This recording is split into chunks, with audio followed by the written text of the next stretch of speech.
მოგესალმებით, ჩემო ძვირფასო მეგობრებო, მე ვარ ვიქტორია და მოდით ვნახოთ, რა მდგომარეობაში არის ახლა თქვენი ენერგეტიკა, ცდილობს თუ არა თქვენზე ვინმე მაგიურ ზეგავლენას.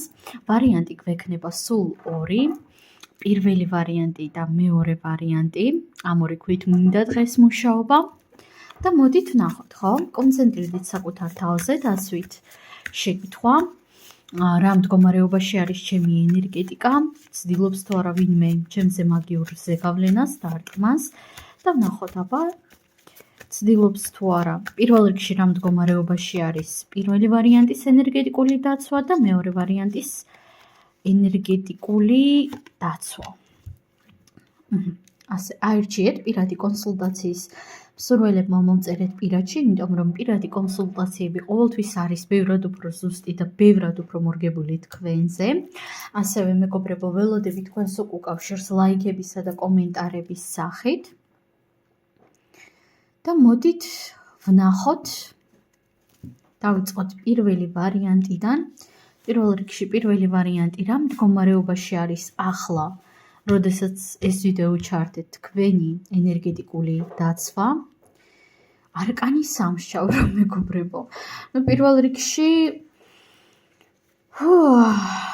რიგში საკმაოდ ძლიერი ენერგეტიკული დაცვა გაქვთ, საკმაოდ ძლიერი ბუმერანგი ყავთ. არ გამოვრიცხავდი იმასაც, რომ ძალიან დიდი ალბათობით მმართველი პლანეტა ყავთ სატურნი, ან ასცენდენტში, ან მთვარეში, ან მზეში, ხო? მაგალითად, თხის რქა ხართ, ან თხის რქა ყავთ მთვარეში, ან ასცენდენტში. ჩემი კოლეგებიც მიყურებენ აქ აშკარად. ნებისმიერ შემთხვევაში მეგობრებო, თქვენი ენერგეტიკული დაცვა და განსაკუთრებით თქვენი ბუმერანგი არის ძალიან ძლიერი და პლუს ამასთან ერთად ჩანს ისიც, რომ თქვენი მფარველი ძალები, რომლებიც ყავს აბსოლუტურად ყველა ადამიანს, უბრალოდ აბსოლუტურად ყველა ადამიანის მფარველი ძალა არის ძალიან ინდივიდუალური, ხო? ისე არა როგორც ჩვენ ვართ მიჩვეულები, მარტო მფარველი ანგელოზები არ არიან უკაცრავად. მაგრამ იცოდეთ, რომ თქვენი მფარველი ძალები არიან ძალიან სამართლიანები, მათ შორის თქვენთან მიმართებაშიც. ალბათ თქვენ გქონიათ ისეთი შეგრძნება, თითქოს თქვენ როდესაც რაღაცას აშავებთ, ბუმერანგი ეგრევე გარტყამთ, მაგრამ სხვები როდესაც რაღაცას გიშავებენ, თითქოს ბუმერანგი არ არტყავთ ხოლმე. რაღაც ასეთი შეგრძნებები გქონიათ, ხო? რაღაც ასეთი ფიქრები აშკარად. მაგრამ მინდა გითხრათ, რომ ძალიან ცდებით, იმიტომ რომ კი თქვენს გარტყამთ ბუმერანგი, თანაც საკმაოდ მკაცრად, მაგრამ სხვებსაც არტყამთ. სხვებსაც არტყამს. თანაც ძალიან მწარედ. კი, თქვენ შეიძლება ამას საერთოდ ვერ ხედავდეთ და არ იცოდეთ, მაგრამ ძალიან მწარედ არტყამს, დამიჯერეთ. კარგით. კიდევ დავაზუსტოთ. რა მდგომარეობაში არის პირველი ვარიანტის ენერგეტიკული დაცვა ახლა პირველ რიგში. კვერთხების 4-იანი, ძალიან ძლიერი დაცვა ყავთ მეგობრებო. 4-ვე მხრიდან დაცული ხართ, აქ ვხედავ ასევე იმასაც, რომ გზაჯვარედინებზე ემუშაობს ზოგი თქვენგანი. ჩემი კოლეგა ზოგი, რაღაც ასეთი პატარა რეფერენსი წამოვიდა. ნებისმიერ შემთხვევაში დაცული ხართ. დაცული ხართ, საკმაოდ დაცული ხართ ყველა მხრიდან. კარგი, ცდილობს თუ არა ახლა ვინმე თქვენზე პირველი ვარიანტი მაგიურ ზეგავლენას, მაგიურ დარტყმას, ვნახოთ აბა.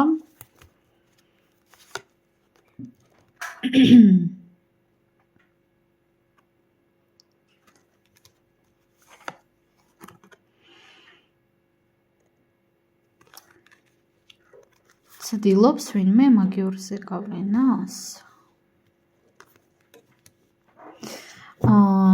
აქ ნეკრომაგები მიყურებთ. ვიღაც ნეკრომაგმა ამოირჩია პირველი ვარიანტი.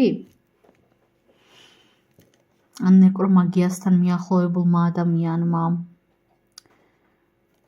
ან ზოგადად მაგიური სამყაროს ცოტა მცოდნე ადამიანმა აირჩია თითქოს პირველი ვარიანტი. ცდილობს თუ არა თქვენზე ვინმე მაგიურ დარტყმას. ნახეთ, ზოგადად ძალიან ბევრი ადამიანი არის თითქოს თქვენს სივრცეში. რომელიც ცდილობს თქვენი ენერგიის მოპარვას, თქვენი ენერგიით გამოკვებას და ძალიან ხშირად ეს ადამიანები ძალიან თბილები არიან ერთის შეხედვით თქვენთან მიმართებაში. მაგრამ ცდილობებით, იცით, ვერ ვიტყოდი, რომ მცდელობები იყოს აქ თქვენამდე მოდიოდეს. ცდილობს ვინმე კიდევ დავამატოთ არკანები, პენტაკლების ორიანი. იცით, ვიღაცამ რომც გაიფიქროს, რომ აი ხომ არ ვცადო თქვენზე მაგიური ზეგავლენა, ვიღაცამ რომც გაიფიქროს, სამყარო არანაირად არ აძლევს იმის საშუალებას, რომ რამენაირად მიეცეს თქვენზე მაგიური ზეგავლენის საშუალება. სიტყვაზე ვთქვათ, ვიღაც კონკრეტულ ადამიანს, ვიღაც, არ ვიცი, ვახუშტის ან მერაბიკოს. უკაცრავად არ მინდა ვინმე სახელს ვაწყენინო. ისე მაგალითად მომყავს, ვიღაცას თუ მოუნდა თქვენზე მაგიური ზეგავლენის ჩატარება, კი შეიძლება ამას ფიქრობდეს, გისურვებდეთ, გეგმავდეს კიდევაც, რა და როგორ გააკეთოს, მაგრამ აი სამყარო ყველანაირად ხელს უშლის იმაში, რომ მივიდეს თვითონ ამ პროცესამდე. ნებისმიერ შემთხვევაში აქ სადარდებელი ნამდვილად არაფერი არ გაქვთ, პირველი ვარიანტი. სადარდებელი არაფერი არ გაქვთ, მაგრამ თქვენს ირგვლივ ბევრი ორპირი ადამიანი არის ხოლმე. და თქვენ ამას ძალიან კარგად და ინტენსიურად გრძნობთ ენერგეტიკით.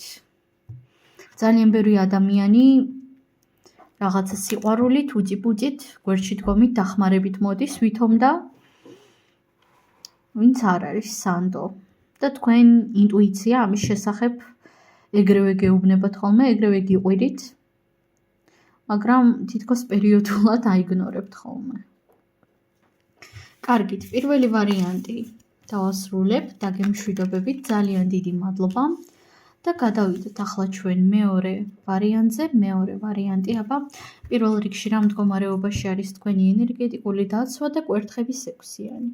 დომინირების მდგომარეობაში არის პირველ რიგში, ახლა შესაძლოა ან ახლო წარსულში, უბრალოდ ახლო მომავალში, ან ახლა იყოთ ისეთ ენერგიაში, როდესაც მოდი ჟარგონს გამოვიყენებ და მეტად იხოდებით, მეტად გემატებათ სასიცოცხლო ენერგიები.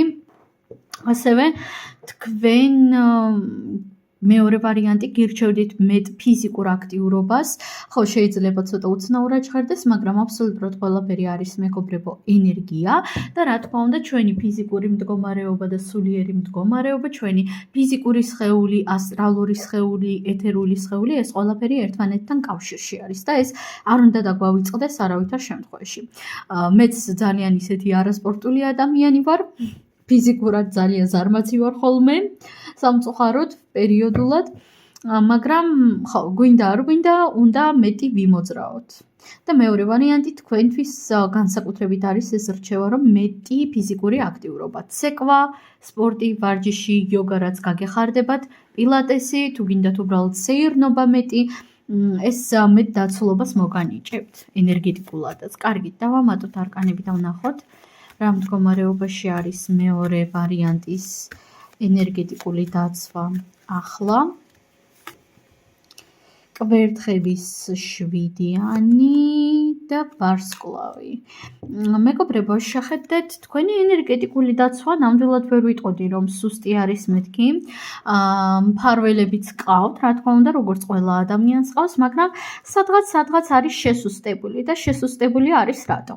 იმიტომ რომ თქვენ თავად იზიანებთ ენერგეტიკულად საკუთარ თავს. ზოგადად მეგობრებო, ძალიან ხშირად, როდესაც ადამიანებს გონიათ, რომ აქვთ ჯადო, ამ დროს ძალიან ხშირად არავინ არაფერსაც არ უკეთებს, უბრალოდ თვითონ იზიანებენ ენერგეტიკას, თვითონ ისუსტებენ ენერგეტიკას და შემდგომ გონიათ, რომ ვიღაცამ რაღაც ჯადო გაუკეთა. პირველ რიგში მეგობრებო, ჯადოს გაკეთება და რაღაც მაგიური ზეგავლენა ისეთი მარტივი ნამდვილად არ არის, როგორც ბევრს შეიძლება ეგონოს, ბევრ თქვენგანს. დავიწყოთ ამით. და რაც მთავარია, მეგობრებო, მაგიური ზეგავლენა მოქმედებს ადამიანზე მხოლოდ იმ შემთხვევაში, თუ ადამიანი ამას გარკვეულწილად იმსახურებს. დიახ, გარკვეულწილად ამას უნდა იმსახურებდეთ და დამსახურება ავტომატურად იმას ანიშნავს, რომ ცუდი ადამიანი ხართ და ისჯებით. არა. ყოველთვის არა. ხო, შეიძლება ამასაც ნიშნავდეს გარკვეულწილად, მაგრამ ძირითად შემთხვევაში მაგიური ზეგავლენა ადამიანზე მუშაობს მაშინ, როდესაც ადამიანი არის მუდმივად შფოთვებში, რომ ვაი და ჯადო არ გამიკეთო, ან ვაი და მუდმივად ამ შიშებში არის, ხო? შიში არის ძალიან დიდი პარაზიტი მდგომარეობა, მოდით ასე ვიტყვი, სადაც ჩვენ გვერთმევა დაცვა ყველანაირად და ამ დროს გავიმეორებ, ადამიანმა შეიძლება საკუთარი თავი იმდენად შიშებში ჩაიგდოს, რომ არანაირი მაგიური ზეგავლენა არ ჰქონდეს, მაგრამ მაინც ძალიან დაზიანებული იყოს ენერგეტიკულად, ბევრად უფრო დაზიანებული. ან ადამიანი არასწორად უნდა იქცეოდეს, რაღაც გარკვეული პროგრამები უნდა ჰქონდეს, სადაც ბალანსს არღვევს გააზრებულად თუ გაუაზრებლად. მაგალითად, ფინანსების კუთხით შეიძლება არასწორად ანაწილებდეს, ხო? არა იმიტომ, რომ ცუდი ადამიანია, არა იმიტომ, რომ ბოროტი ადამიანია, არამედ იმიტომ, რომ აკლია რაღაც გარკვეული გრამატიკულობა, ან დისციპლინა და ასე შემდეგ. ხვდებით ხომ, რასაც ვგულისხმობ? ამიტომაც მაგიური ზეგავლენები ნამდვილად არ არის მარტივი, მაგრამ აქ თქვენ თითქოს სხვებს აძლევთ ძალიან ხშირად ზედმეტის უფლებას, ზედმეტის საშუალებას, ძალიან ხშირად სხვებს ზედმეტად უთმობთ ხოლმე. თითქოს გასაგები არის, რომ მეგობრის წარმატება შეიძლება გვეხაროდეს და უნდა გვეხაროდეს კიდევაც, იმიტომ რომ მეგობრის ახლობლის წარმატება არის ჩვენი წარმატებაც, რა თქმა უნდა, მაგრამ აი რაღაც მომენტებში აქ მოდის ის თითქოს თქვენ საკუთარ თავს და საკუთარ პოტენციალს კლავთ ხოლმე სხვა ადამიანებისთვის. იმისათვის, რომ სხვა იყოს კარგად, იმისათვის, რომ სხვა ადამიანმა თავი იგრძნოს ბედნიერად, გახარებულად, ამის გამო ხშირად თრგუნავთ საკუთარ ემოციებს. და ეს, რა თქმა უნდა, ძალიან აზიანებს თქვენს ენერგეტიკულ დაცვას. კარგით, ვაგრძელებთ. ჩამოკიდებული კაცის არგანი. აი, სხერპლ შეწირვა. თავს წირავთ სხვებისთვის, თავს წირავთ სხვა ადამიანებისთვის, სადღაც ხართ ზედმეტად კეთილი და დიახ, ვინც არის ის ზედმეტად ბევრი სიკეთეც დასჯადი არის, როდესაც ჩვენ ვცხოვრობთ სხვებისთვის, როდესაც ჩვენ ვაკეთებთ ყველაფერს სხვებისთვის და ვარღვევთ ბალანსს. ესეც დასჯადი არის სამყაროსგან, ესეც აზიანებს ჩვენს ენერგიას, იმიტომ რომ ენერგია გვეძლევა კონკრეტული ასპექტებისთვის, მოდით ასე ვიტყვი. კარგი, ცდილობს თუ არა ახლა ვინმე თქვენზე მაგიურ ზეგავლენას, მეორე ვარიანტი, ძალიან მსხვერპლის როლში ხართ, მეორე ვარიანტი. მაგიური ზეგავლენა ცდილობს ვინმე კვერთხების რვიანი, ნამდვილად ვერ ვიტყოდი, რომ ვინმე შეიძლება ცდილობდეს თქვენზე მაგიურ ზეგავლენას, მაგრამ გავიმეორებ, აქ თქვენ ძალიან იზიანებთ თავს ენერგეტიკულად. ძალიან იზიანებთ, აი კატასტროფულად. კატასტროფულად იზიანებთ უბრალოდ იმიტომ, რომ მუდმივად მსხვერპლის როლში ხართ და ზედმეტად ბევრს უთმობთ სხვა ადამიანებს. სხვებისთვის ცხოვრობთ და არა საკუთარი თავისთვის და შემდგომ გაქვთ პრეტენზია, რომ აი მე სხვებისთვის ამდენ რაღაცას ვაკეთებ, რა ცოდო ვარ, მე რა საწყალი ვარ, მე ხომ ასეთი კეთილი ვარ, რითი დავიმსახურე სამყაროსგან ამდენი ცუდი. აი რაღაც ასეთი აზრები მოდის. მე თქვენ ძალიან კარგად მესმის მეგობრებო, მაგრამ პირდაპირ გეტყვით, შეიძლება უხეშად ჟღერდეს, მაგრამ დროა თავი ხელში აიყვანოთ. თქვენ თავად თუ წირავთ საკუთარ თავს, საკუთარ პოტენციალს, საკუთარ ენერგიას, საკუთარ დროს, საკუთარ ფულს, საკუთარ რესურსებს სხვებისთვის, რატომ გგონიათ, რომ თქვენი ცხოვრება დაალაგდება? აი რატომ გგონიათ? თქვენი ენერგია სულ სხვაგან მიდის, სულ სხვა ადამიანებში მიდის. აღარ გააკეთოთ ასე, იმიტომ რომ გეჩხუბებით. პირველ რიგში იზრუნეთ საკუთარ თავზე და დაიცავით საკუთარი თავი. ჯერ თქვენ და მერე სხვები. შევთანხმდეთ ამაზე. სულ ეს არის მეგობრებო, დაგემშვიდობებით, წარმატებები და ნახვამდის.